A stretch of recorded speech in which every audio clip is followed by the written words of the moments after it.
अस्सलामुअलैकुम। कहानी शुरू होती है। कहानी एक छोटे से गांव में रहने वाले एक बुजुर्ग हाजी सलीम की है। सलीम साहब 75 साल के हो चुके हैं। सीने में दर्द, पैर में कमजोरी, आंखें कमजोर, लेकिन दिल बहुत मजबूत। हर दिन सुबह फजर की नमाज के बाद अपनी पूरी डायरी खोलते हैं, जिसमें एक अधूरी वसीयत लिखी हुई है। वसीयत का पहला जुमला है, अगर मेरी मौत आ जाए तो मेरे बेटे को मेरा सच जरूर बताना।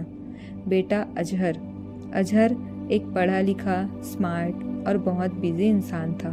शहर में बड़ी कंपनी में काम करता है। हलाल हराम की ज़्यादा परवाह नहीं करता। पिता से मोहब्बत है लेकिन दूर है। सलीम साहब ने अपनी पूरी ज़िंदगी मेहनत से कमाई। कोई हराम पैसा नहीं, कोई धोखा नहीं। एक दिन सलीम साहब की तबीयत अचानक बहुत बिगड़ जाती है। डॉक्टर कहते हैं अब ज़्यादा वक्त नहीं है। अजहर भागकर गांव आता है। सलीम साहब कहते हैं, बेटा मैं तुझसे कुछ छिपा रहा था। मैं करोड़पति था लेकिन सब छोड़ दिया सिर्फ इसलिए ताकि हलाल रहे, साफ रहे। अजहर हैरान होता है, क्या मतलब? सच सामने आता है। सलीम साहब बताते हैं, तेरे दादा के नाम पर एक कंपनी थी, बहुत पैसा आता था, लेकिन हराम का, सूद, धोखा, शराब का बिजनेस। मैंने सब छोड़ दिया, नया बिजनेस शुरू किया, मेहनत से, हलाल से। गरीबी आई, भूख आई, मगर दिल सुकून में रहा। अधूरी वसीयत पूरी होती है। अब वसीयत का आखिरी हिस्सा लिखा जाता है। सलीम साहब बेटे का हाथ पकड़ कर कहते, बेटा वादा कर, तू कभी हराम पैसे को हाथ नहीं लगाएगा।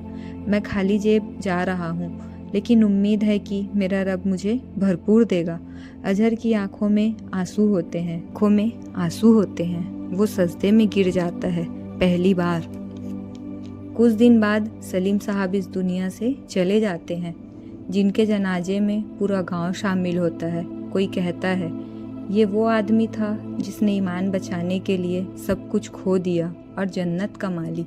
आखिर में अजहर की तौबा और नई शुरुआत। अजहर अब हलाल काम करता है, बिजनेस शुरू करता है, लेकिन बाप की वसीयत अपनी दुकान पर टांग देता है। हराम में कभी बरकत नहीं और हलाल में कभी नुकसान नहीं। जो हलाल के लिए गरीबी को कबूल करता है, अल्लाह उसे दुनिया और आखिरत दोनों में अमीर करता है। बाप की छोड़ी वसीयत बेटे को जन्नत की राह दिखा गई। अगर आपको ये प्यारी सी कहानी पसंद आई हो तो दूसरों के साथ ज़रूर शेयर करें और कमेंट में सुभान अल्लाह ज़रूर लिखें। अल्लाह हाफिज़।